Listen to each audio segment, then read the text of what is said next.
Good, one more time, huh? Call to order this school committee meeting, August 22nd, 2024. Thank you. Pledge allegiance. Do you have James? No, we don't have any games. No, James. James? James.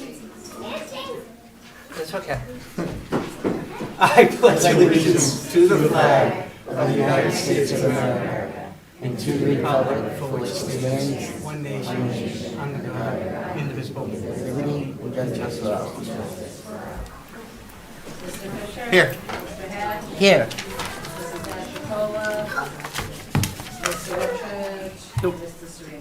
Here. So we're going to start first with the report of the school committee chair. First, I want to welcome all new students and returning students next week. We also want to welcome back our teachers, paras, and support staff. We want to thank the clerks and everyone who worked all summer.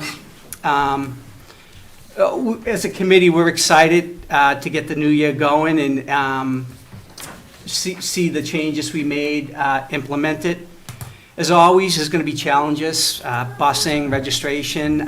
We'll work through those like we do every year. We've done it in the past. And just as we're talking about busing, I just want to let everyone know our policy on busing. A lot of this is state mandated, so you know. Like when you call us and say, how come you do this? A lot of it is state mandated. So current practices, and like I said, a lot of it's state mandated. Mandatory riders, kindergarten through sixth grade, who live more than 2 miles from their school will be assigned seats first and will not pay a fee. All other riders will be on a wait list pending the availability of seats, which availability becomes available. So placement for all other riders will be on a first come, first served basis. We have someone who does a great job of busing, and we added another bus, so once again, we'll work through it. As far as our registration policy, we will continue as always. As some of you might have seen in the news and about Saugus and in the stories about the migrants, frankly, they're just not true. Our policy is to ensure our students are residents of Saugus and our surrounding communities. We owe that to our students, teachers, support staff, and taxpayers. As with all our policies, these are vetted before we go to vote on them, and our policy's in line with a bunch of other Massachusetts communities. It's not different, so just want to let you know that. And lastly, there will be a back-to-school night at the softball field Monday from 4 to 6. I encourage you guys to go. Boys Club will be there. I do want to stress too, that this event has nothing to do with the schools, so people know that there's no conflict or interest. It has nothing to do with the schools. I would go enjoy yourself, get some supplies, and get some good food. So, as always, I'll lean into you guys if you have anything. So, moving forward, we will have the report of the superintendent. Thank you. I just want to I have a handful of things to go over, and then we'll get on to the presentations, which is what everybody wants to do anyway. The discussion of Porter's Part 2 that everybody was waiting for wasn't a thrill a minute last time, but I did talk with Mr. Napolitana and Mr. Wittridge and got some feedback, and we were talking about with regards to porters and the need for porters. We have a contract for cleaning with Complete Cleaning that is outside of that. It's the contract for cleaning, and that's the cleaners in the nighttime. With porters, we talked about the shifting of hours for the second shift of porters. In reality, given all you're going to see here today and and where we're going moving forward, we really need more coverage of the porters. Those would be the people that take care of the little maintenance and cleanliness problems that occur during the course of the school day, and it will now extend to after the school day. So it's going to be a shifting cost. We're going to have to shift some of the hours, and I just want to tell you what I'm planning to do for the 2024-2025 school year. Currently, this is for the high school, middle school complex. Currently, we have, the first porter comes in at 7 and stays till 1. We're going to expand the hours to 7 to 3. That way, that porter's there from before school till a little time after school, and it allows for plenty of crossover during the lunch, which is a big part of what has to happen. Our second porter will come in, and instead of coming in 8 to 2, we'll be coming in 10 to 6. Again, we're not only going to shift the hours, we're going to add a couple hours at the end. That means that there will be a porter in the building available for our after-school programs that we're implementing, such as enrichment and Kids Come First. And if, we were talking in one of the athletic subcommittee meetings, kids that are going to be using the locker rooms and get everything underway before they go to the events. So there's going to be somebody there to take care of needs between 10 and 6 as well. So we're going to go from 2 6-hour shifts to 2 8-hour shifts. Same exact time and logic here at the Belmonte. Belmonte's got a lot of programs, has a huge Kids Come First program, and it's going to have the enrichment program as well, so we're going to do that as well. And for the vets, we're going to leave them both 6 hours, but the shift that we're looking, and I can talk to the principal more about it, would go from 8 to 2 on the first shift. That way, 8 to 2, it's basically the same start time differential as the other schools have. And then the second shift would come in at 11 and stay till 5, which would then allow for Kids Come First to have people. Enrichment would have a porter there as well. The porter would be there for the programming after school. So the vet's price wouldn't change at all because they're still staying 6-hour shifts, but at the other two complexes, there'd be 2 8-hour shifts. Yeah, I think we've had this conversation. I think it's needed. And I think me and you had the discussion that as the monies move around and monies come from one thing out of a Kids Come First, it'll be put towards that. Exactly. So it's And we had already budgeted in. Correct. We had budgeted in money for the enrichment program, but it makes more sense not to have a porter that's targeted at one specific item, but be the porter in the building from 10 to 6. Right. That way it's staffed. That way there is a porter available for anybody who needs it, regardless of what program they're in or what they're doing after school. Yeah, it's overwhelmingly paid for. Yeah, no, I'd like to see that implemented. Okay, yeah, and I'm bringing it up to you because when porters were brought in a couple superintendents ago, it went through the school committee, so that's why I'm kind of going through the school. Yeah, so if you want us to vote on it, we'll vote on it. Yeah, if you could just give me Yeah, sure. approval of that. Mr. Chairman, I'll make a motion that the school committee approve the changes outlined by the superintendent in terms of porter coverage. Roll. Mr. Fisher? Yes. Mr. Hatch? Yes. Mr. Serena? Yes. Thank you. The other things I do want to talk about, because I like to stay a little academic too, with the porter is not the exciting part, but. You kept it riveting, though, so that was That's good. what happens. I just want you to know where we're going with the district improvement plan and the school improvement plans. We had an administrative retreat last week where all the administrators, both building-based and district-based, came together. We'll have a district improvement plan for you to look at probably the next meeting. And the schools are looking to do their school improvement plans aligned with the district improvement plans probably in October. We've actually simplified it because last year we implemented that 5-year strategic plan. So our focus items to choose from are on that list already. This year our focus areas will be developing a work culture and environment to ensure Saugus is a district where educators are valued, appreciated, and motivated. Offering students of all grades access to opportunities to match their talent and interest, the enrichment program, and one of the presentations you'll see tonight are glowing examples of that, where we're going. And supporting teachers through coaching and professional development to create learning environments needed to effectively support all students. So that's, again, we're making sure that we have everything that we need in the implementation of all the curriculum that we've implemented along the way. So that's the educational vision that we're going to go this year, and I'll have the district improvement plan for you to look over and approve next meeting. Mr. Chair, you touched upon this a little bit earlier. You have, we were talking about registration. We have pretty much gone to a central registration for grades K to 12. So anybody who's registering their students is coming here. My new executive assistant, Diane Vargas, is taking over the registration. She's doing a great job, and this is the busiest time of year. So she's hit the ground running. She's met with all of the clerks at the buildings, and she'll be doing the intake of the students and naturally assessment of residency. And then once that gets established, she's handling the initial input and the onboarding. Then they're going to their independent schools for school-specific registration purposes. So we have now shifted to a central registration, which was a long time coming, and I think that's pretty positive.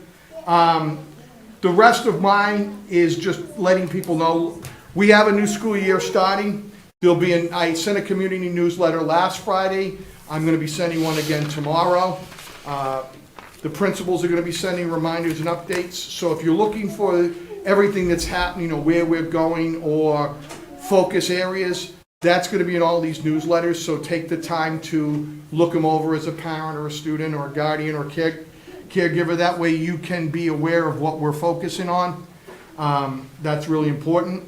And the last thing I have is that we will be open tomorrow, obviously, but next week's kind of the first 2 weeks of school is kind of chopped up a little bit. Monday, we start at staff only. Tuesday, Wednesday, Thursday, it's going to be everybody. It's going to be students and staff. We start our regular school day. There are 3 days. Friday, everything's going to be closed. In fact, I talked to you beforehand. We're going to close the district on that Friday of Labor Day. That's going to be a hard close. The district offices, everything will be closed.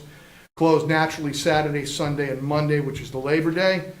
Tuesday, our offices will be open, but our buildings will be open for polling for the primary election. There'll be no teachers or students there, and then they come back in after Labor Day on Wednesday. Yeah. But I just wanted to... Well, weaning them in. Weaning them in slop. Exactly, so, and I think that's all I've got. I think I covered everything. If I forgot it, it's forgotten. No. Thank you very much. Yeah, I think we have someone here that it falls under you, Which ones falls under me? Kelly and Christine. They're here for Susan, this is you, right? Oh, okay. Susan Turbin is on the agenda, and she's the Executive Director of Curriculum, Instruction, and Accountability, and she's here to talk about some of our curriculum stuff, our Accelerated Academy that's happening this summer, or happened this summer, and she's up now. Hi, thank you. You might remember in May, we came to the committee and asked for acceptance of the Acceleration Academy grant that we were awarded from the Department of Education. It was $168,000, literacy-based, for kindergarten through 8th grade. That would be incoming kindergarten all the way up to the incoming 8th grade. We were able to fund 2 classrooms at every grade level. I'd say 10 to 12 students per classroom. And it has been such a huge success that you need to just hear from the coordinators. We were able to hire 3 coordinators, 1 at every grade level. They're here to talk to you about it. I just want to make sure that I thank them publicly. Kelly Donahue and Christy Baker, who will be up first, Bridget Baudo, who's at the BSA, and Jessica Manuel from the middle school. And to thank the teachers and the families that really made the commitment to bring their kids here 2 weeks, short of their vacation for the kids. So Kelly and Christy, if you'd come up first.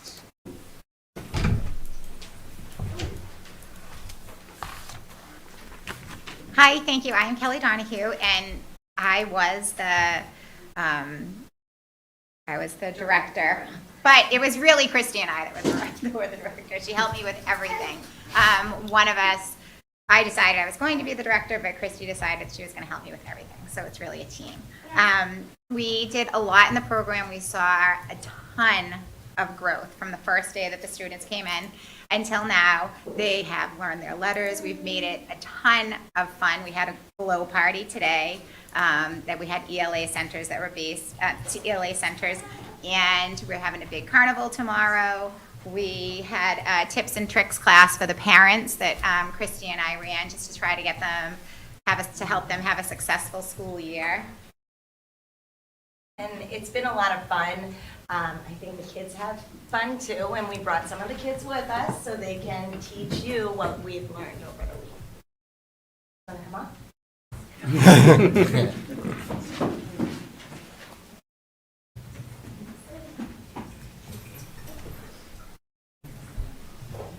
So what fish did we learn about this week? Pufferfish. The pufferfish, you're right. Can you teach everyone the sign for pufferfish?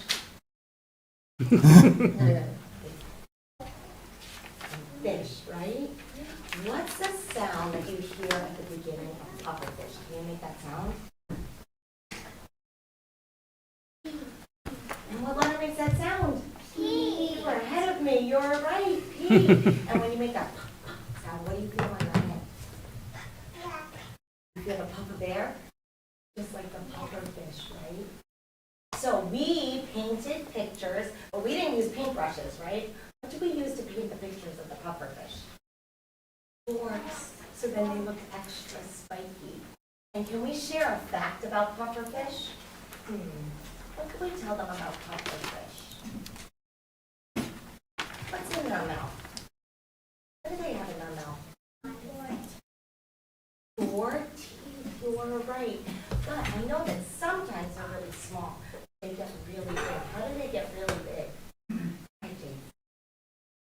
They take a big gulp of water to get really big. Why would they want to get really big?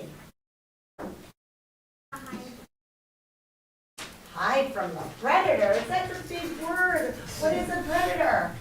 Dakota, do you remember what a predator is?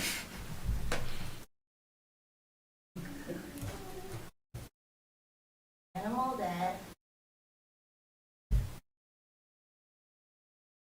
animal, you're right, and there are some animals that want to eat the pufferfish, right? And we also made diagrams of parts of the pufferfish, right? Let's see if we can name some of them. Want to hold the first two stuff? Okay, what's that part of the pufferfish? The tail. What's the first sound in tail? Can you make the sound? Oh, and what are those called? Fins. Good. Can you make the sound that you hear at the beginning of fins? And what letter makes that sound? F. Good job. You guys did a great job. Did you have fun this week? Yeah. What was your favorite part? Go ahead, Christian. Play with the puppet. Oh, you loved playing? What did you like doing? The glow party? That was really fun. You're right. And we got to make glow in the dark. Thank you for coming today. We're so proud of you. Do any parents want to take a picture before they sit down? If you want to come up here and take a picture.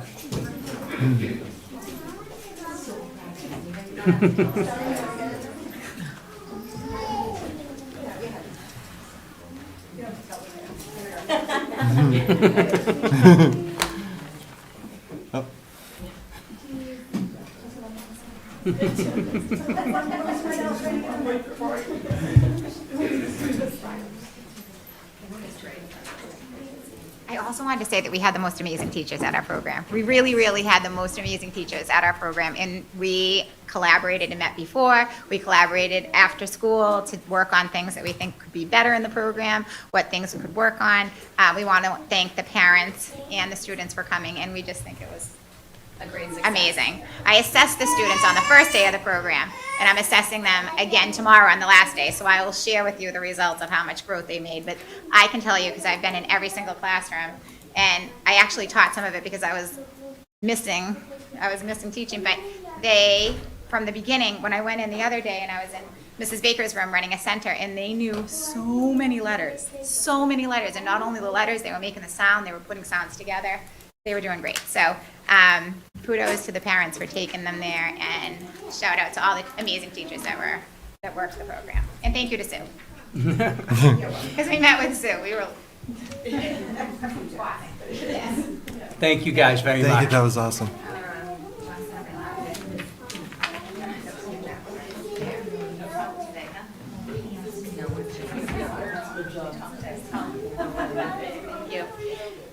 everyone, I'm Bridget. I'm here from the Belmonte STEAM Academy to speak on the Summer Acceleration Academy that we had here at Belmonte. We had 2 classes for 2nd grade, 2 for 3rd, 2 for 4th, 2 for 5th, and 2 specialists.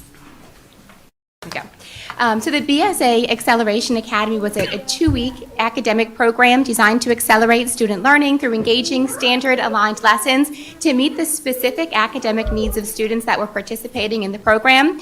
Our Acceleration Academy focused on ELA-specific content area, and students that attended received the equivalent of 1 extra month of learning for each week that they attended. Through this academy, the lessons were tailored to the specific needs of students. They involved hands-on, engaging learning experiences, and in each classroom, the lessons that were implemented further supported their understanding of the wit and wisdom content, allowing for additional success this upcoming school year. Sorry, I went the wrong way. The slides that I'm going to share with you now really show the impeccable teacher planning, really thoughtful teacher presentation, and then task-based hands-on student learning. I'll start with 2nd grade. Here you can see this is Ms. Short's 2nd grade classroom, small group-led academic discussion, utilizing the Module 1 grade level content and notice and wonder discourse connections.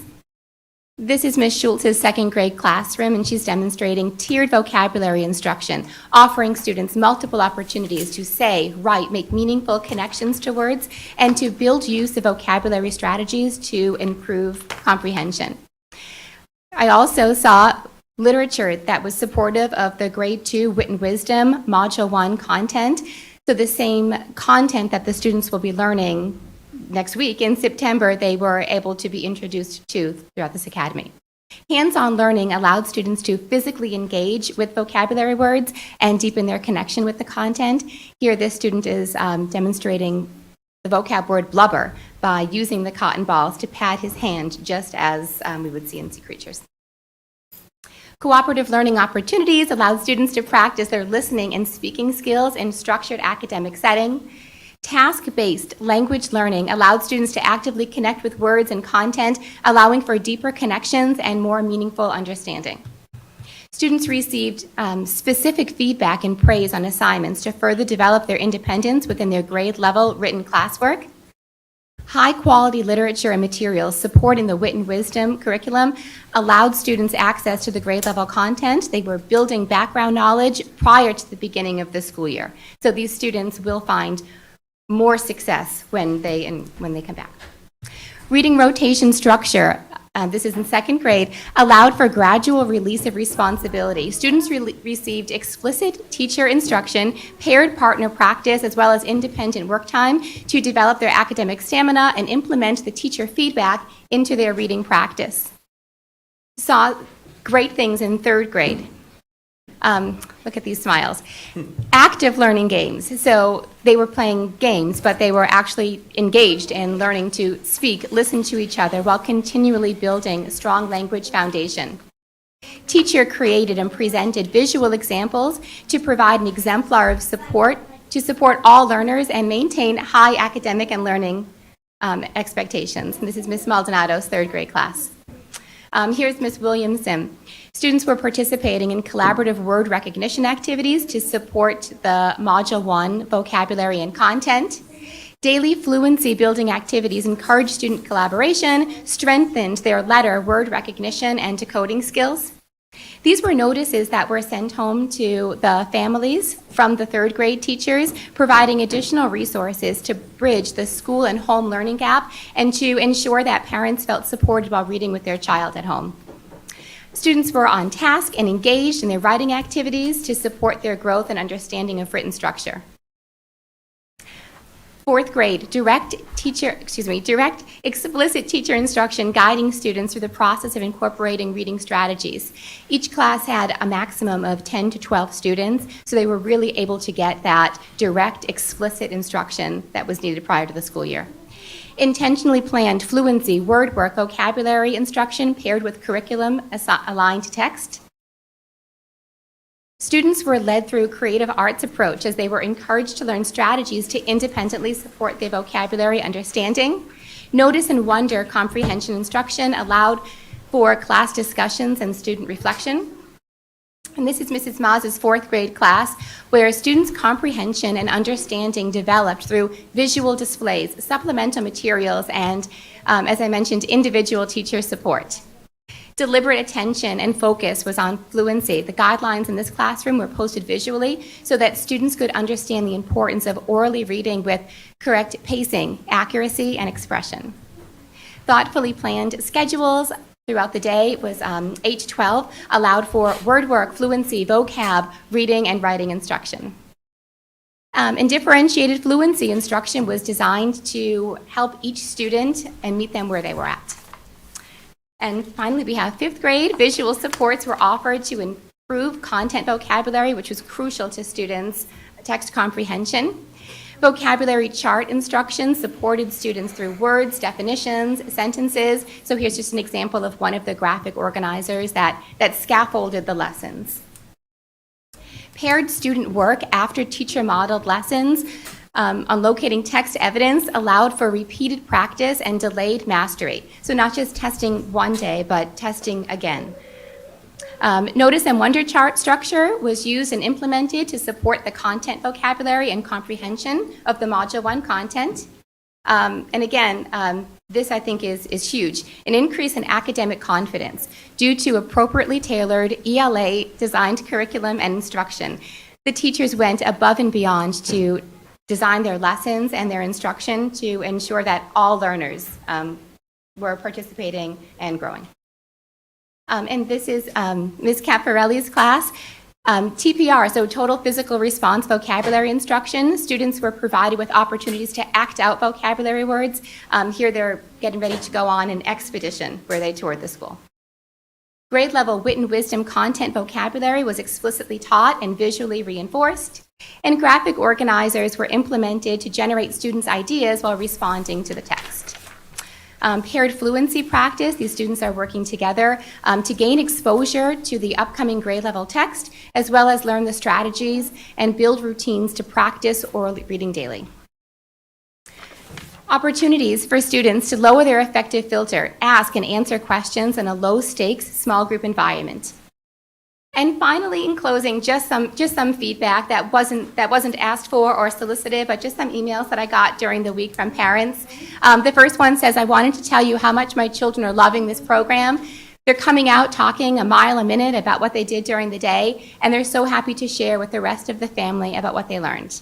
Thank you so much. Another is, my student is doing well, and I attribute the portion that isn't her hard work to teachers like you who have provided that little extra that she may need. It really makes a big difference in her educational life.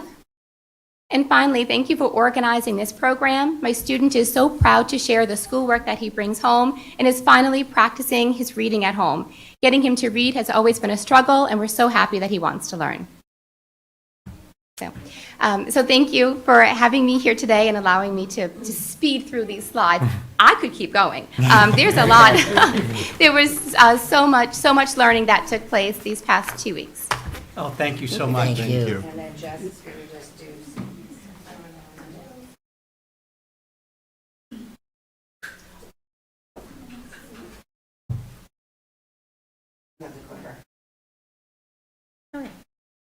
Hi, everybody. I'm Jess Manuel. I ran the 6 to 8 Acceleration Academy at the middle school.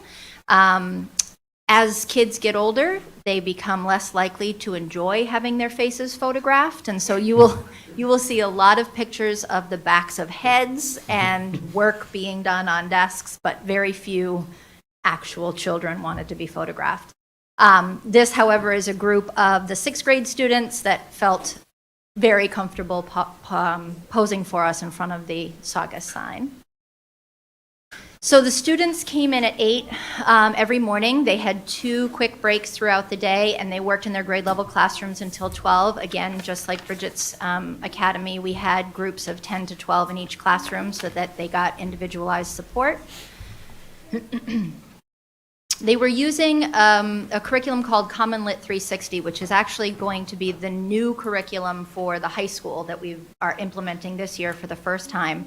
And it's a great precursor to what they're going to see in Wit and Wisdom. All of the teaching techniques are the same, and the way that the lessons are set up are the same. So they start usually with some sort of introduction to the unit, and what I did was I asked each of the teachers of the grade level classrooms to choose a unit that would coincide with what they're doing first in their module for Wit and Wisdom. So 6th grade worked on growth, goals, and identity. 7th grade worked on, they have medieval literature in Module 1, so they worked mostly on finding resources and explanations for their essays. And 8th grade worked on, now I'm totally blanking. 8th grade worked primarily on poetry, which is the first book that they'll be reading is written all in verse in Module 1 for Wit and Wisdom. So they had a lot of introduction to poetry that will be very helpful for them. We did a pre-assessment just to get a gauge of where the kids were at so that each of their programs could be tailored to them personally. And we will do a post-assessment as well to measure growth over the course of the time that we were together. Here's some students working in pairs, doing a lot of writing. The 6th grade was doing a lot of writing about goal setting and researching to find evidence about what makes a goal achievable. And they actually sent letters home to themselves last week about what they want to do moving forward and what they've learned and what they've noticed and wondered and how they've grown over the course of the 2 weeks.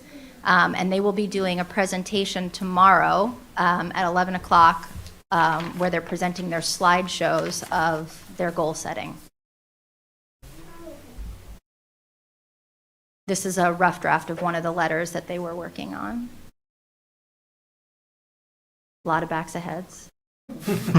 And everybody so far has had amazing feedback, teachers and students included. I had a senior high school teacher tell me that he is just delighted by what he's seen happening for the kids in his classroom. So it's been wonderful. Thank you so much. I think the program like this is when we lean into the enrichment that we're bringing in this fall. I think that's what we're looking for. We're looking to accelerate the learning. A lot of the enrichment, yeah, there's some fun things, but a lot of the enrichment is based on learning, tutoring. Classroom sizes are bigger, things are different now, so the more help we can give, the better off we'll be. So just moving on to the reports of the subcommittee quickly. Policy subcommittee, so we discussed the cell phone policy. Just to let everyone know, the cell phone policy hasn't changed. It's just going to be implemented. So your cell phones from bell to bell are not to be out, they're not to be used, not texting. The administration, the teachers, they're going to be adamant about this. We've had this discussion. We're trying to keep the learning environment clean of any disruptions. So attendance policy, again, it's a policy we have on the books, but it's going to be implemented. So with that said, it's just like anything else. If you miss X amount of days, you're not going to be just passed to the next grade. We have this policy for a reason. It goes back to learning. Dress code. We're gonna follow the dress code to the T. So I think a lot of parents are getting some information from the schools as far as the dress code, what it's going to look like. Yeah, Mr. Chair, we did send out like a diagram, basic, acceptability guideline. Okay. Finance. Finance. We had a finance subcommittee last week. The discussion was on the closing out of FY24. As always, some lines, there was more spending than expected. Other lines, there was less spending than expected. So the bottom line was, at the end of the year, we balanced the books. And special thanks to Ms. Andrews and her staff, because that's not an easy thing to do. And moving on to FY25. Excellent. Athletics up. Thank you, Mr. Chairman. Last week, we had a athletic subcommittee meeting. It was our first meeting with the new athletic director. Mr. Serino came and gave us his expectations. Matt Serino. Mr. Matt There was some Serino. confusion. He came and gave us his expectations for what he wants to accomplish and do long-term. He also gave us an update on what fall sports was looking like as far as participants. He talked to us about him taking an inventory of all uniforms and equipment for all teams. This is not going to be accomplished overnight. He's coming into a situation where we're building a new system. And he also updated us on the fact that he's already working on winter and spring sports as far as recruitment and numbers of participants per team. So we're really excited about that. We had a full committee. We will be meeting again in September. To a side note to that, because he wants to bring this to the forefront as well. We also, and either he or I, will be giving you an update in the first meeting of September, but we have really activated the Saugus High School Hall of Fame committee, and we are going to be giving you more information on that as we progress. Excellent. So I see Dr. Scazzarella up there. Can I just get a motion to take this out of order? Motion to approve? Chair seconds, all in favor? Aye. Okay. Thank you very much. All right, we're going to go there. It's the habit of being small. I'm just giving you a quick overview of our spring 2024 AP results. We had 263 students taking 12 different subject exams, and in the bottom row there, I did highlight the one freshman who took the world history exam. Wow. Yeah, that's pretty impressive. And I'm guessing that when the student came in, they probably already had U.S. history, so they were in world history. They took it in world history. Wish people had more history. Yes, as a history teacher, yes. I vote yes. This is just a few of the highlights. I chose these three because there were no zeros. I mean, no ones. Zero in that category, because 1 and 2 is, it doesn't really help students as they're progressing toward going on to college, and they really can't take a 2 or a 1 score with them other than the experience of being in an AP course. Sometimes with the 3s, 4s, and 5s, they're allowed to move ahead. Mostly that's what they do now. They used to allow you to not have to take a course at all, but now they let you take a sophomore course or what have you. So pre-calculus is of note because it is the first time that this was offered at Saugus High School. And you see that we had 26 students who took the exam, and 4 5s, 6 4s, 14 3s, 2 2s, and 0 1s. Those are all juniors. So that's a junior group doing really well, worked very, very hard to get those scores. Those are great scores, and we really need to acknowledge that. The other 2 classes are in the Social Studies Department, United States History, which would be sophomores, and World History is also juniors. And again, I chose these because there were no ones.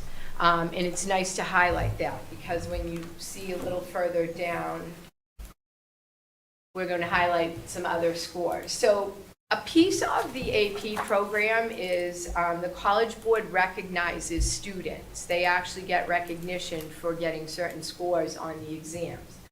So there are 3 levels. AP Scholar is a student who has a score of a 3 or higher on a minimum of 3 AP exams.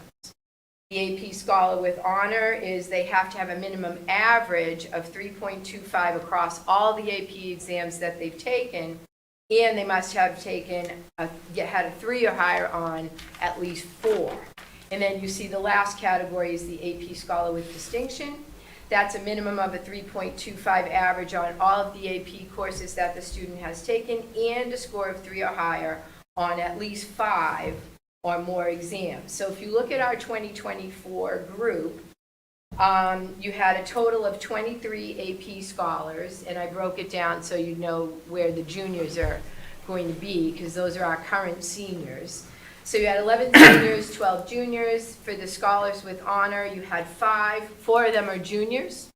And for the Distinction, we had 3. All of them are juniors. So there's 3 students in the current senior class walking in the door next week who've already taken a minimum of 5 APs. That's impressive. So these are all the really positive, good things. I also wanted to give you an idea of the subject areas that we're offering. I highlighted chemistry and physics for the last previous school years there, 21 to 23. Chemistry hasn't been offered since 21. So that's something we need to be wondering about and thinking about. I'm sure we have students who would be benefited by being in an AP chemistry class. We have offered Physics 1s for the 3 years prior to 2024 spring, but not this spring. So again, another question about what's happening with physics and, how do we address that? And again, I'm sure there are students who would excel in physics, and so we want to make sure they have that opportunity. And then I did highlight the pre-calculus from 2024. It's a new offering, and our students did an amazing job with that. So, number of students taking the tests. It's interesting to me that every other year there's an extra 100 or so students.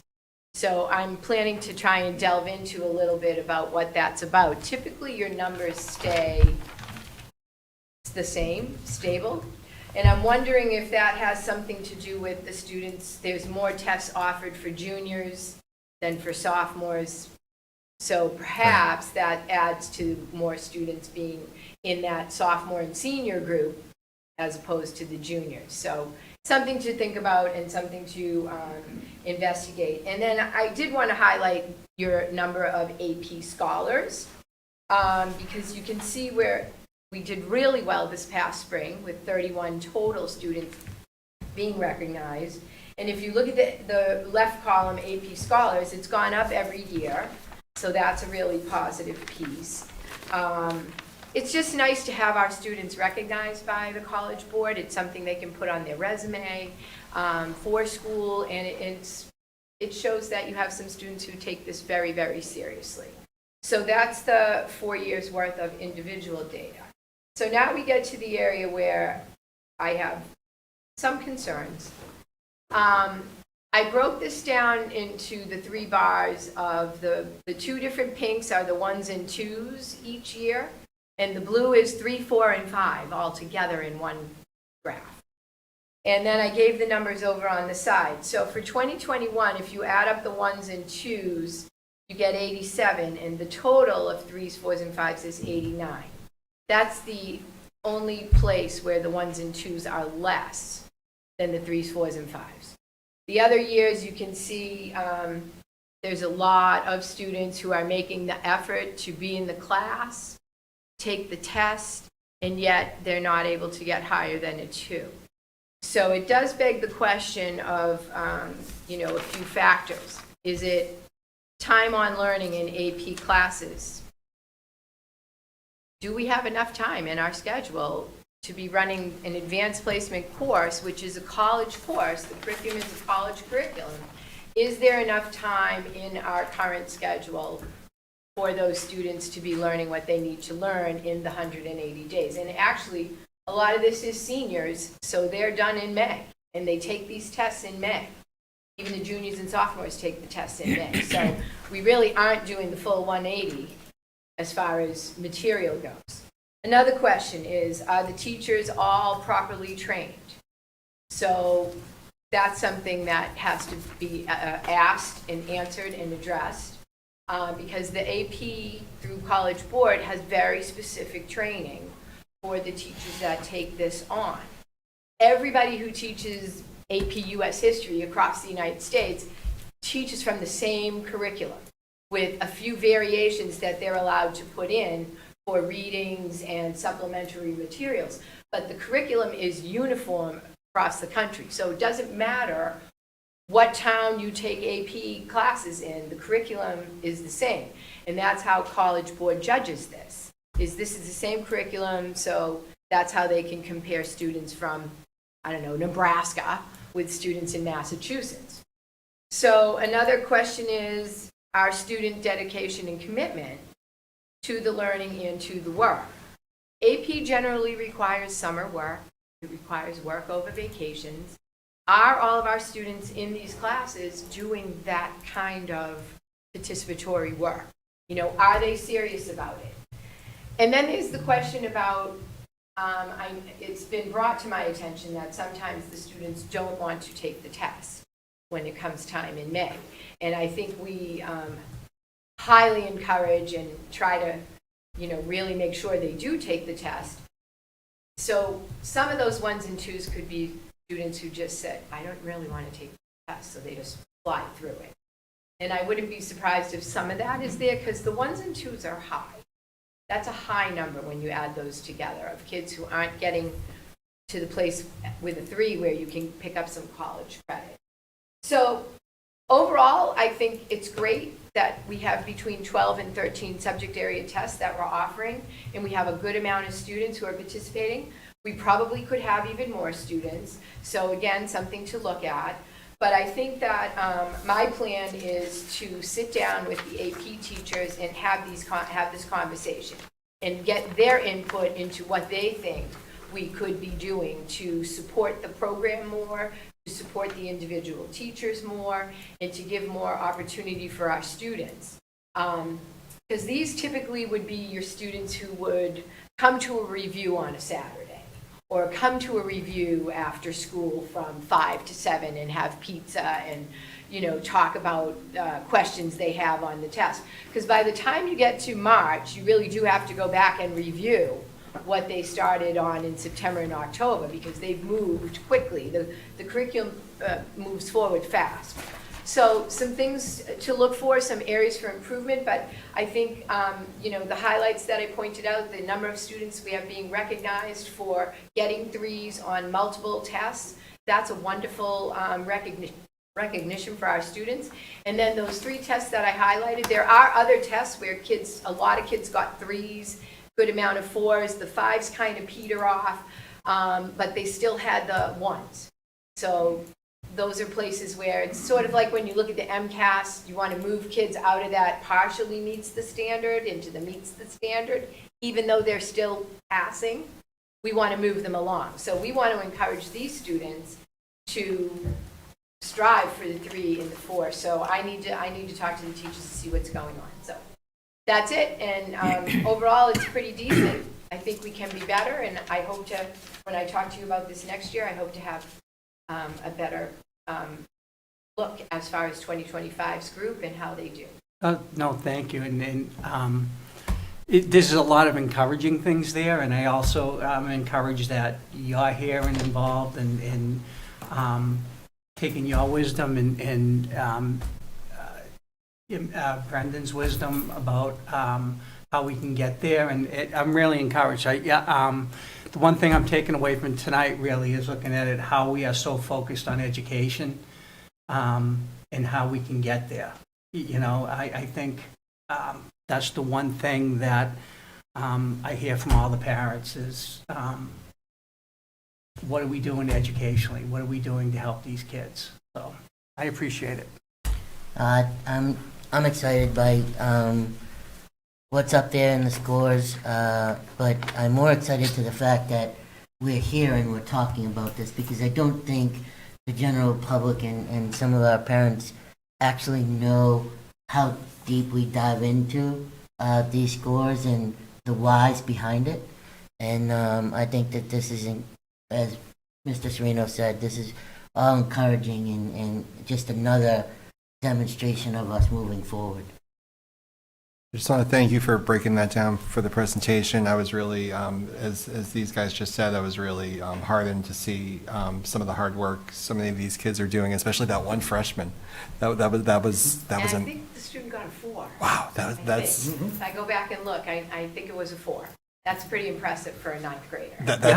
That's amazing. I just have a question. You were talking about how we encourage the kids to take the test at the end. Just like theorizing, like if a student gets to that point and they're like, you know what, like I'm not going to take the test. Like, what's the thought process? Like, what is it that we can do to help? Like, what kind of happens at that point? Seniors, Yeah. they're done. Yeah. They've already had it on their resume. Yeah. They are accepted to a school potentially. Sometimes they're fearful. Mm-hmm. What I've always said to students is, take the test, you can always cancel it. Doesn't have to be sent to the college, because it gets sent directly to the college. Yeah. And so colleges get these scores in the summer when the teachers here would get the scores. Right. And they, place kids accordingly, or they offer students, you can move up to sophomore, Yeah. social studies, whatever. I do think that kids realize when they take the test, when they start to do the practice test, wow, I really don't know maybe as much as I thought Right. I did. And they get fearful. It's But fearful, yeah. They can always cancel. You can't really mandate it because we're not paying for the test. Yeah. Other districts I've worked at, we've paid for the test, so then they have to take the test. Right. But they don't have to try. So I do think that when I talk to the teachers, I bet I'll find out that there are some of those 1s and 2s that are the reluctant students who we said, oh, you really need to take the test, they didn't really want to. Right. But I still think they can always not send it to the college. Right. And I'm not sure they realize that that's their power. So we'll Yeah. work on that. Thanks. Appreciate it. Thank you very much. Thank you. Thanks very much. Mrs. Andrews, just moving quickly to Budget Amendment Number 10, FY24 close.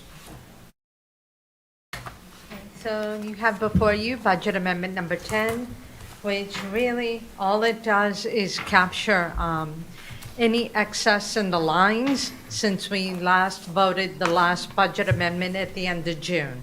So as the bills come in July, the purchase orders get liquidated, and sometimes there's excess.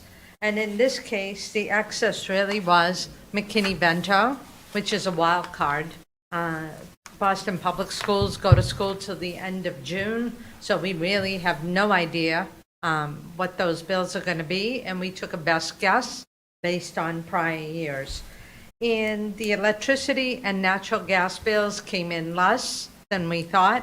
The clerk does a fabulous job at chasing every credit. I give her a lot of credit for getting those credits.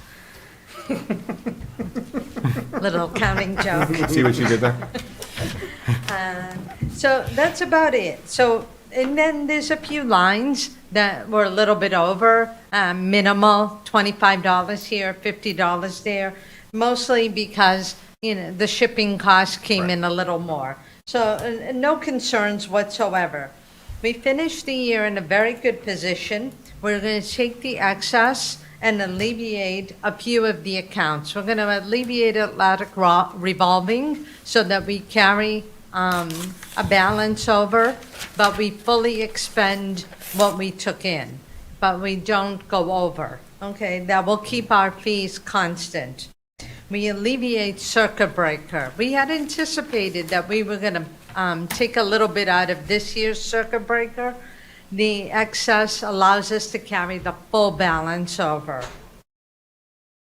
What else? We alleviated the preschool revolving account, and that's the same issue. Money in, money out, and we made sure that it all evened out. That account will never be in deficit because of the deposits that we take in. We're rolling that over, but now it's a true balance, and we start at zero. So it's all good. We ended the year with a zero balance in our operating budget. This cleans up the revolving accounts, the circuit breaker. We put a little money, we alleviated ESSER for medical therapeutics with about $11,000, and that was it. The year is at zero. Thank you very much. I don't see a vote on this. Do we need to vote on this? Hey, you sh- Yeah, you we should. You do, sorry about that. Yeah, Mr. Chair, I'll make a motion to approve budget amendment number 10. Chair seconds. Can we do a roll? Mr. Fisher? Yes. Mr. Hatch? Yes. Mrs. Sereno? Yes. So next, we're moving on to the presentation from the Cultural Council regarding the Cultural Festival. I'm sorry for holding you guys up. Just state your names and... You weren't holding me up. I'm Vanessa Delheim. My daughter also attended the Accelerated Academy here at Belmonte. She's Oh, excellent. going into 4th grade, and she also really enjoyed it. So I was happy to hear about that and continuation of that in the future. I'm also part of the council. Karen? Yep, and I'm Tori Darnell. I've been living in Saugus since 2021, so I consider myself still like a freshman here and whatnot in this town, but I've been part of the Culture Council since I moved to this town, and I am now the co-chair of the council, sharing with Dennis Gold, who was going to be here, but had other plans that took him out for today. So I wanted to just really briefly introduce who the Culture Council is in the town of Saugus as a whole of here, and then what we do here for the community. So the Culture Council, which some of you may not know, but we've been here since 1998. It's an all volunteer-led organization that rolls up under the Massachusetts Culture Council that gets funding from the state each year. I forget the exact number that the Mass Culture Council received from the state, but it's usually the double-digit millions. So each year we receive funding from the state that we give back out to community members. So a lot of the teachers in both the high school, middle school, Belmonte, and Vets apply for grants through us. We've helped in the past for field trips, special programs at the schools. So this presentation is not really about us giving grants, but it's us showing what we can do more for this community, which is to provide an additional program which we're calling the Culture Festival. So this year, this could be our first year doing it. It's going to be the first year that we've ever organized anything as a council. And pretty much the overview of this festival is just to bring the community together. Just finding different ways, different avenues for people to have fun and whatnot. And we actually got approval just the other week that it's going to be on February 23rd at the Saugus Middle School and High School. And that's a Sunday, and it's going to run from 11 a.m. through 4 p.m. on that day. And the festival will have a range of different entertainments, of performers, an art show, and other ways for people to come together and experience. And we think it's such a great way, especially in the fall, in the winter, where people are not really doing anything, because I already know there's too much things that are happening in the town during the fall, that I think even like the Saugus 411 event got moved out because there's too much activities happening in town. So we just want to talk about a little bit more about the festival and how we would love to have support from the school committee in this. And so one of the things we really wanted to discuss was about a gallery expedition. So this was something that we came together and we thought it'd be so wonderful to have the students in all the schools from the Vets up to the Saugus Middle School and High School to come participate in this by creating an artwork that we're hoping that could be included in the arts curriculum, if that's not already set in stone. But this exhibit would be about what does my cultural identity mean to the student. So it allows everyone to sort of see and let the students themselves look internally as who they are, not only as an individual, but it could take it from who they are in this community, who are they in their family, in the school system, with their friends. And we just think it could be a really fun way for them to be part of this, and also encourage them to come participate and join the festival by bringing their friends and their family and say, hey, look, I made this. Isn't this wonderful? And so that's one of the main things we would love to have support from the school committee. And anything you want to add? Just that I think, obviously, the diversity of Saugus has changed throughout the years compared to when I was a student here, and I'm just hoping that an event we promote the diversity of Saugus, as well as make sure everyone feels included as part of the community. And I know even when my daughter was here talking about the enrichment program, like, she feels part of it. And so how do we make them, even at a young age, feel like they are part and a member of their community? No, I think that's great, because I think what we really, what Mike envisioned and what the town envisioned is to use that middle high school as a community meeting place, as a place for things like this. I think as a committee, we definitely be on board with the art thing. It's just, I don't know how we could, I don't know if we could put that in the curriculum, because I think the art curriculum is probably already done, but I think it's something we could put out there. But again, we also have all those enrichment activities that are happening. Correct. Part of that program as well. Yeah, So, I no, mean, that's a good idea. any tie-ins that we have, so I mean, it's always available to us. Yeah.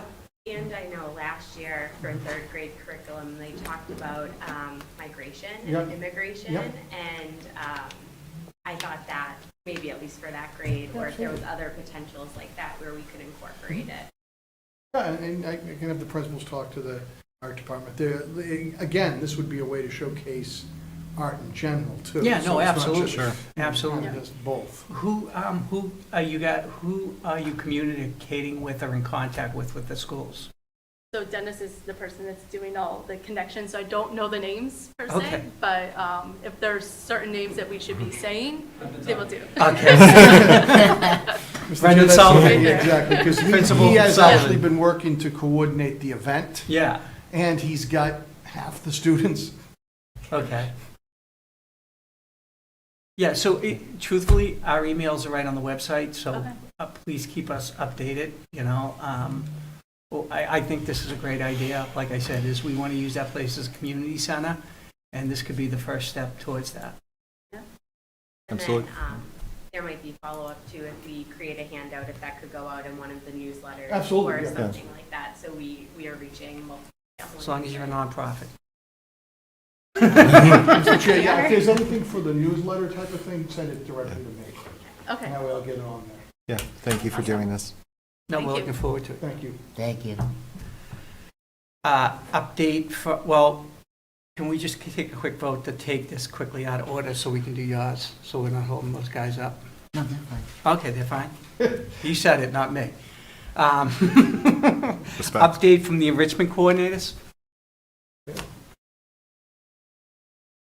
Mr. Chair, Mr. Lavoy, who is the high school enrichment coordinator, couldn't be here tonight, but we do have the coordinators for middle Yep. school, Belmonte, and Perfect. Vets.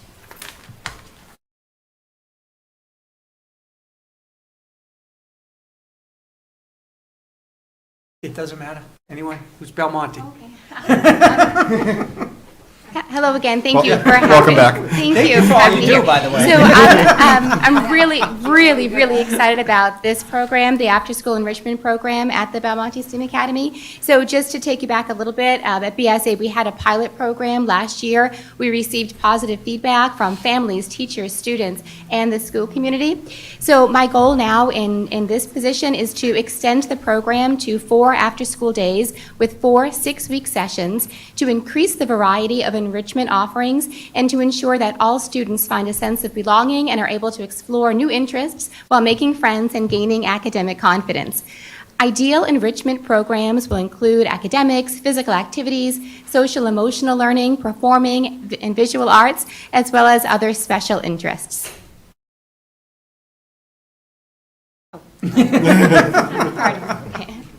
I've broken this down into 6 program action steps, and we are just beginning with this process, and we'll be starting it this fall. I think our anticipated start date is September 17th.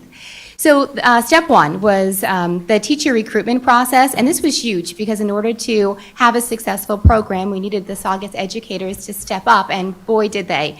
So teachers were invited to apply to design and lead a program. Through my communication with applicants, I hope that they felt supported through the activity design process. Supplies, materials will be provided to support student learning.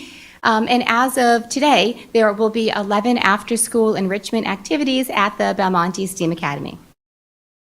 So it's a sample of the flyer that I created to entice teachers and provide information about the expectations of what the program would be. And these are some of the program. Oh, guys, I got to go a little bit closer. some of the programs that we're going to be offering. It's like a reading test. Sorry, it really was.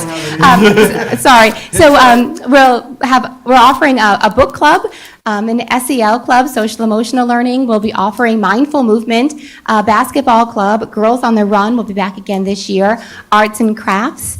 We'll also be hosting Taking Center Stage, our Theater Basics Drama Club, a Spanish club, a board game club, and then new to the list will also be a Kindness Club and a Homework Skills Club.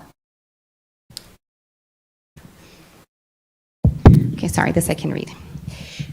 So the second of the 6 steps will begin next week. Once we finalize the teachers and the programs, we'll move on to the BSA school community being notified of open registration. So a Google form link will be emailed through the BSA school office. Flyers advertising the programs will be printed, provided to each class. Translated options will be available, and teachers will be asked to post this information and links in their class dojos or any other communication, just to ensure that all students and families are aware of our program and have the opportunity to register. This is a sample of a flyer that I'm anticipating to send out next week. So it's the after-school enrichment program.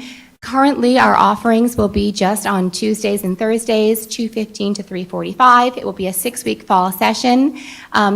The listings are right there, and families will be able to scan the QR code in order to register to get the program details and the Google link form. This will be translated into multiple languages. This is just a sample of Brazilian Portuguese, but we'll have many options available for families. Step 3 out of my 6. So once the registration deadline ends, I'll fill the programs based on a lottery system. When completing the registration, students can select a first and second choice activity, and I'll work with families to enroll as many students as possible. Step 4, throughout our 6-week program, regular communication, weekly updates and highlights showcasing our students will be shared with families and the school community. Step 5, at the end of the program, I'll be requesting grow feedback from all stakeholders. So students, teachers, families, school leaders, and then I will reflectively plan our enrichment programs for the 2 winter sessions and then the spring session, taking into account the feedback that is received. And then finally, step 6, I hope to be invited back here to share the success of this amazing program with all of you. I think we'll do that. Yeah. We'll invite you back. Absolutely. I knew I picked the right person to go first. So Ms. Votto actually said a lot of the things that will just be mirrored at the middle school. Dr. Lukey, Ms. Votto, all the teachers did such an amazing job with this last year. My own son included, participated in it, and it was fabulous. I don't know if you remember that meeting, but it was a packed house, and I'm really excited to kind of take the torch and, go running with it in the middle school. We currently also have 10 classes. Teachers were very excited to sign up. We're going to be offering things like pottery, a shop class, a Couch to 5K, basketball skills and drills, graphic novels. So it's definitely full for session 1. I had the privilege of meeting 139 of our incoming 6th graders at the 6th grade orientation, where I kind of passed out a little teaser flyer, and the kids were so ecstatic, especially about robotics, which we're offering in the fall as well. So I was just pumped to see the kids really excited about it too, and to kind of follow what you were saying about that envision of having this be kind of a community building and having kids there and busy and learning. I am a big believer that if you can, spark a passion in a kid, even if it's not academic based, you'll see academic success from that. So I'm very excited. Well, thank you so much. Thank you. Hi, everyone. So basically, I am very fortunate that these other directors have paved the way and started to really define what this program and the details will look like. My goal with the vets would be to work collaboratively with Bridget and Tracy to just make sure there's an alignment, starting from the foundation and working up through the high school. As of right now, just where we're at the VELC, we're in a little bit of a different world, just based on the developmental levels of the kids, stamina, so right now we're working out program details. I've shared with the directors. We use a shared document to just market to teachers. We've shared to staff in an ongoing manner. I started to share with parents just some initial details about the possibility of having an enrichment program at the VELC, and what that might look like, just to start to drudge up some excitement. I'm hoping to meet with the other coordinators to make sure I'm in alignment with what the messaging is and what the opportunities for our students might look like. My next steps just at the vets are really just that recruitment part. Right now, I only have one teacher who's volunteered. Talk to some other staff that are interested, and my plan is to meet with staff next week to really try to not only recruit high-quality opportunities for students, but just make sure they're informed. Because right now, I mean, at this point, students at our level, they'll be going through the very first full week of school, the 9th. So we're just planning for just different concerns. Safety is very different for dismissal. It can't be like, all right, guys, I'll see you tomorrow. For the young ones who are 5 and 6 is really nailing down the safety plans, thinking about their capacity. Some kids can't hold pencils or even cut. So as we design programs, we want to make sure that they're aligned to building those skills and strategies, but also considering the needs of the students and the teachers, so it is successful. And right now, it's just our babies who leave at 5 and 6, their stamina's cooked at 2:30. So just trying to think about, just in meeting with Mr. Hashem, hopefully next week, to just, do we have a little bit of a different role as far as time, right? If there's we offer obviously play-based, a lot of movement in the early childhood, a lot of creative-based learning at that time. So I wanted the kids to be excited about going to something new. So just thinking about those kind of lanes for us. So that's where I'm at now. I'm really excited and thankful for all the work these ladies have done to just be able to use, and so our message is vertically aligned for parents. So that's where I'm at. So thank you. Thank you very much. I'm just happy to see the collaboration with, Mr. Sullivan, with you guys. And listen, before we've had, when I was a kid, I think we had 18 elementary schools or something like that. Now we've got 3 large schools, and I'm happy to see the collaboration coming together with all you guys. I really, truly appreciate that. Absolutely. Mr. Chair, and not to say that the VELC or the high school aren't the primary focus of the enrichment, but for example, the high school, I know that Mr. Lavoie is having, very similar situation because people are away for the summer, so they're trying to gear up. But we understood when we got this that the enrichment opportunities are key target demographics for the whole program. The main target was 2 to 8, because grades 2 to 8, because those are the ones that tend to get missed. They don't have the extracurricular activities that a high school has. Because we have athletes that are already participating in sports at the high school level. Mm-hmm. We have a lot less at the middle school and the Belmonte. So again, as far as what the coordinators are doing, they're doing a great job. If you look at that many offerings, that's going to put, hundreds of kids in the enrichment opportunities. No, I agree, and I think it's great. I think it's great that we're leaning on the learning part of it. Absolutely. That's important. So I thank you guys very much. Thank you so much. So, moving on, and I don't know what any IPM. Mr. Chairman. Go ahead. So I'm proud to introduce this. NEIPM, what is it? It is the New England Institute for Pre-Hospital Medicine. And what this is about is, this is not a new program. It's been done through high schools before. Masconomic has had a very successful program.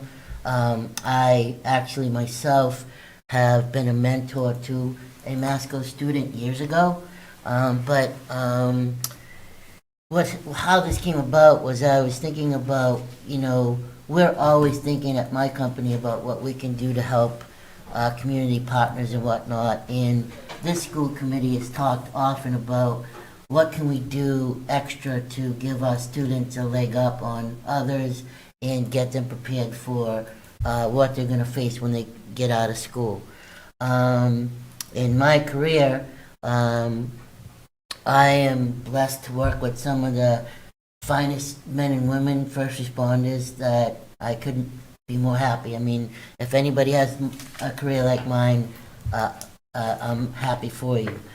This last election season, I got into a discussion with a town meeting member and someone that actually contributes to us a lot. And in our discussion, we talked about how can we further put first aid, CPR classes and whatnot into the curriculum of the school. And I thought, well, how can we take that a step further? To be transparent, I work for Action Ambulance. I've been there for 8 years. We've run our own EMT program for the past 8 years with a 99% pass rate. It's been wonderful. I'm also proud to say that of that pass rate over the years, there are several, including officers at the Saugus Police and Fire Department, that have been through our program and been a part of us. I thought, what better way to answer that town meeting's request by upping the game, if you will. So I had conversations with Mr. Sullivan, Mr. Hashem, Ms. Turbin about the possibilities of bringing a class to the high school that would benefit any students that were going to look forward to going to the military, want to become a police officer, firefighter, nurse, PA, even physician. And through my contacts, and I'm proud to mention some graduates and alums from here, one of my partners and mentors on the ambulance when I first started, graduated a year ahead of me, Dr. Neil Meehan. I'm proud to say he's one of my good friends, and he's a very successful emergency physician, and his start was this same way. Dr. Mark Cottrell, great basketball player here at Saugus High. In the 80s, same thing. His start was the same way. And I thought, maybe this town meeting member, Mr. Matt Palente, who I'm speaking about, this is a good way to help us. So I brought it to Mr. Hashem, I brought it to Ms. Turbin and Mr. Sullivan. They all felt it was a great idea. So without further ado, I'd like to introduce two folks to you. And I'm also proud at Action that our senior leadership team, we are all practicing clinicians. Every one of us work in an ambulance, have a license, and make sure that that's the most important thing that we do. So having said that, I'd like to introduce the owner of our company and acting paramedic, Mr. Mike Waronka, and the director of NEIPM, Mr. Jason LaFave, also acting paramedic. Thank you for the introduction, Mr. Hatch, and Mr. Chairman, thank you for entertaining us for a few minutes this evening. Back in, as we started this conversation back at the beginning of 2024 about what the possibilities of doing something like this were, as the conversation continued, we were invited into the high school, us along with Saugus Police, Saugus Fire. Captain Cross from the fire department was present along with us, and what we got a chance to do was to meet with the rising senior class in an open forum, and started to talk about the concept at play here.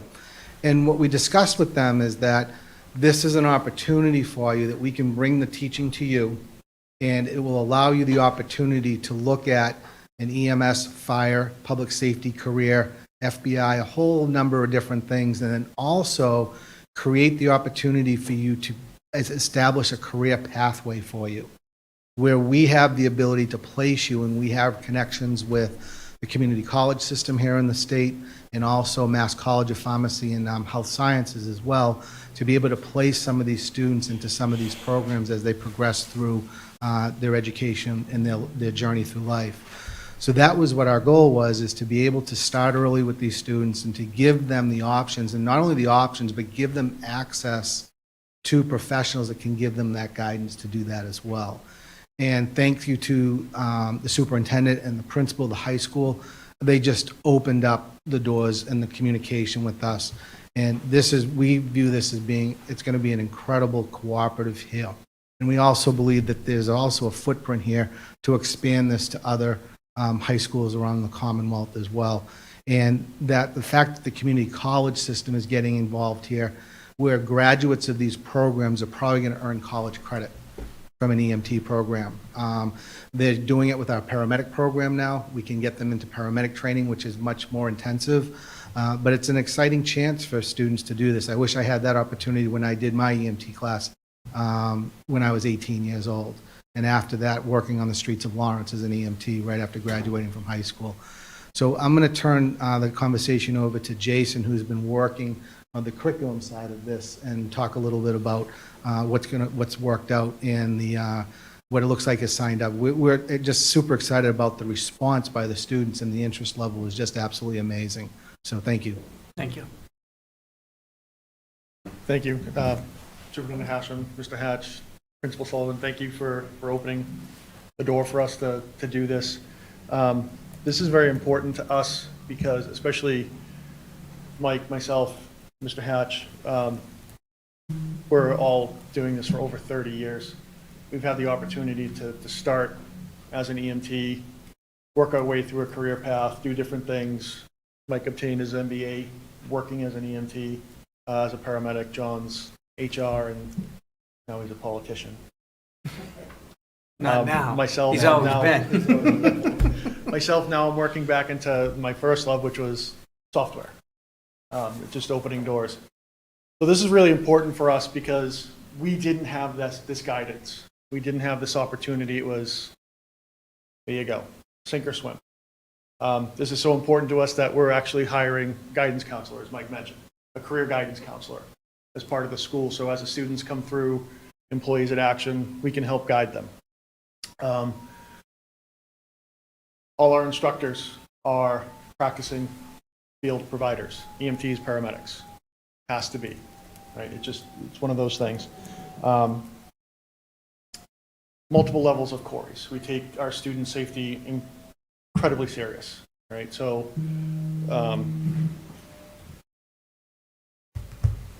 we run with the state as they register with the Office of Emergency Medical Service. They get CORE'd again, and then with the school system here, they'll have a third layer. Incredibly important. Over the years that I've been doing this, we've revamped not the curriculum, but the way we present it. Students nowadays, younger generations, they're very technology driven. One of the things that we've noticed over the years is they've lost the ability to communicate with other people. Right? I mean, everybody here, they're always on the phone, they don't know how to talk. One of the biggest things of being a field provider is talking to people, finding out what's going on. I can look at somebody and tell you if they're sick. What's going on? What's the complaint? Big differences. So we did a lot of investigation, and we wanted to have it here tonight. High fidelity simulation mannequin named Alex. AI driven, completely interacts with the student on their own. We program a scenario, they give a verbal response, or they ask a question, give a verbal response. Back in the day, you have an instructor in the background like, I'm having chest pain. Now we're doing that. We can do slang, different languages, accents, all this other things, which cultural differences and expanding, that is so important, right? So that all our platform, textbooks, everything are online, portable. We will have a reference for you guys, actual text, but all the students online, good to go. Okay. I guess I'll just leave it. Any questions? No, I'll be honest with you, I'm really excited about this. I mean, to me, it's real world, right? That's what the kids are getting, real world. And I think it's great to have a class, but to have experts in the field working with them is fantastic. I'm really excited. Thank you, John. Mr. Chairman? Thank you, guys. You know, giving back, and again, when we started out, we didn't have any of these opportunities. To have, an AI robot like Alex interact with the students.